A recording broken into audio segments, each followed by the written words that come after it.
Hi, my name is Payne Matsui, and for my conflict paper or speech, I decided to do it on the Harry Potter and the Deathly Hallows Part 2.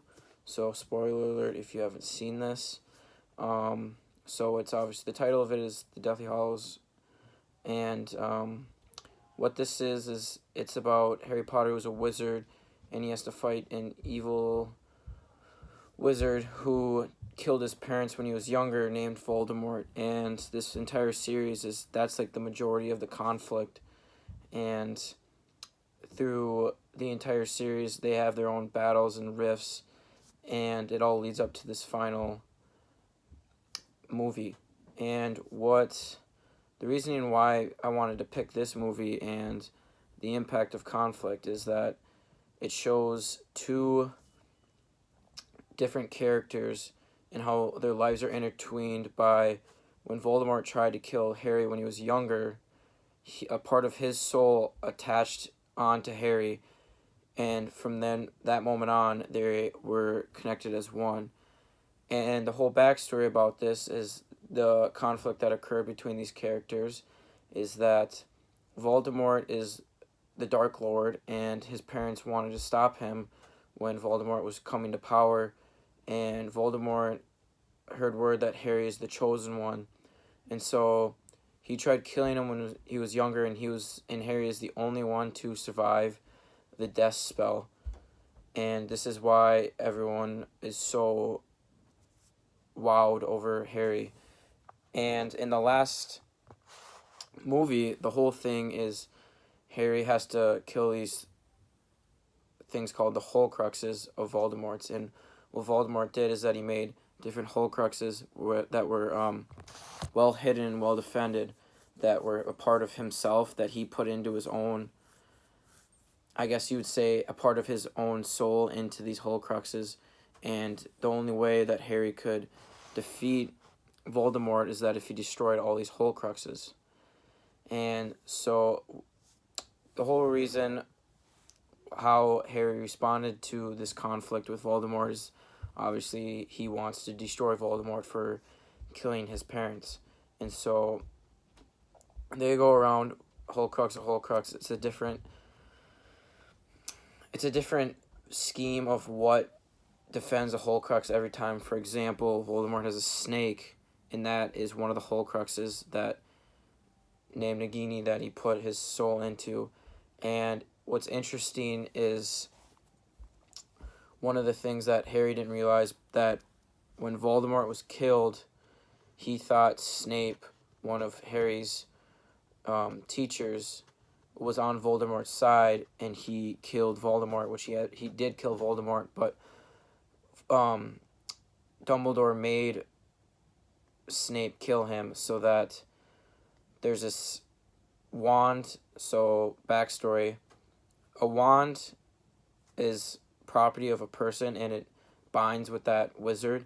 And Voldemort's wanted Dumbledore's wand because it was the most powerful wand, and the only way that wand bonds with a person is if the other person defeats that person in battle or unarms them.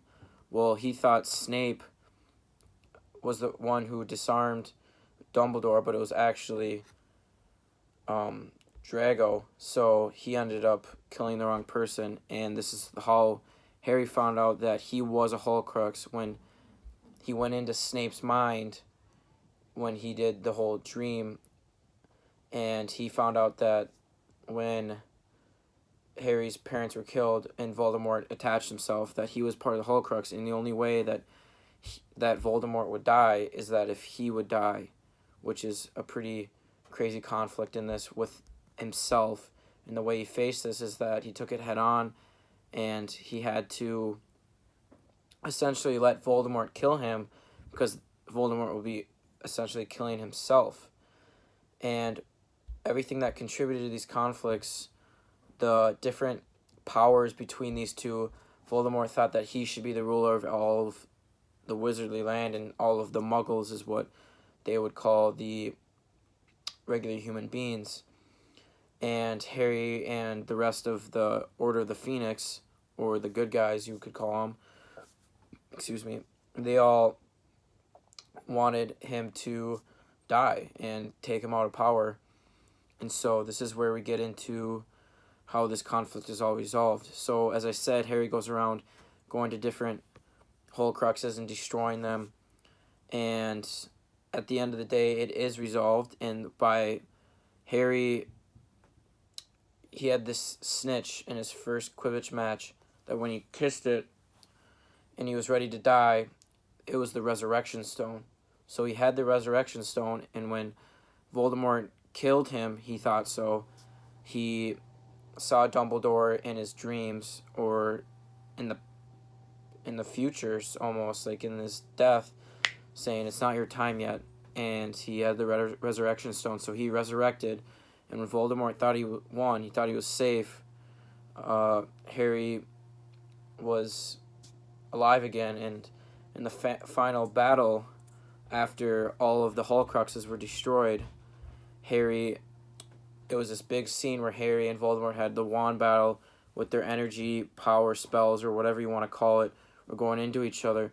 But because going back to the wand that Voldemort had, it never bonded to him because it belonged to Harry, because when Drago disarmed Dumbledore and it belonged to Drago, Harry disarmed Drago, so then it ended up becoming that Harry was the owner of that wand, and he was the reason why Voldemort, at the end of the day, he got defeated. And there was no other way that these two characters could have done this more effectively, just because they wanted two completely different separate things, and Voldemort wanted nothing but to kill everyone almost who doesn't follow him, and Harry just wanted peace, and he wanted to kill Voldemort for killing his parents. And I would have done the same thing, because as Harry, I should say, because I wouldn't, essentially it'd be a dictatorship, and I don't want to live in a dictatorship. I don't think anybody does, and he did it for the good of all people, and he saw what Voldemort could do when he went back into people's memories, especially Snape, and he saw how evil everyone knew who Voldemort was. They referred to him as he who shall not be named, and because everyone was that scared of him. So I would have to say I would have done the same thing.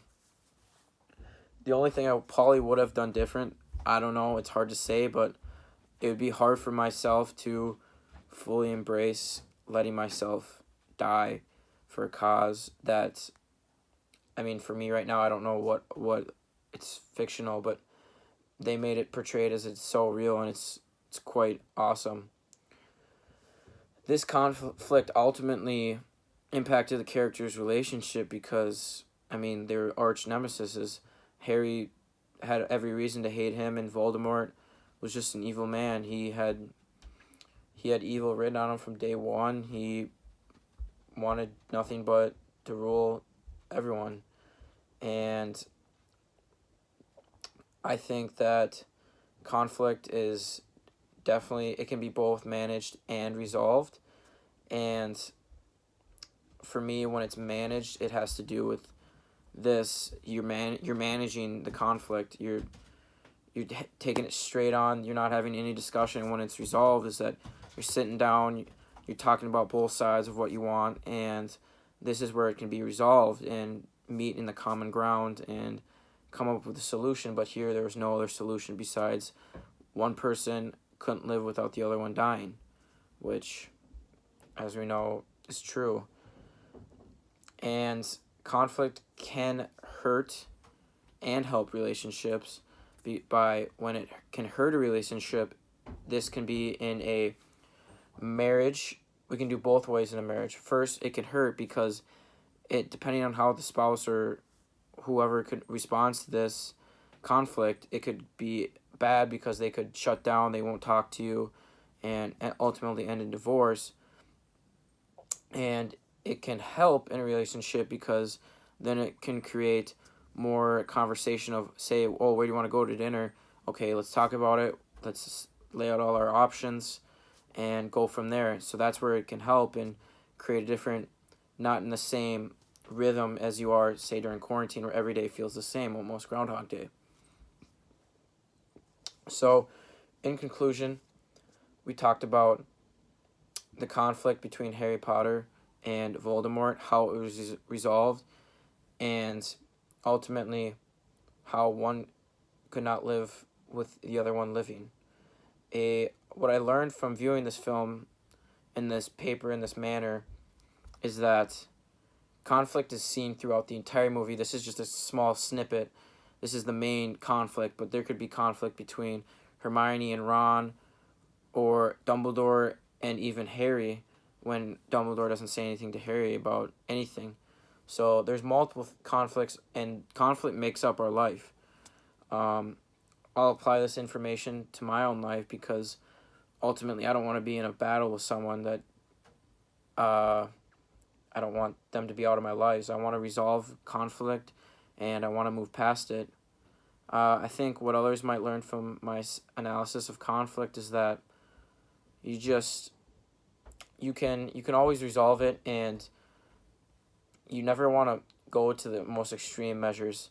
Make sure that you take all precautions of going through all the necessary things to resolve it before it is just managed, because managed creates stress, and you don't want stress in the body. Thank you.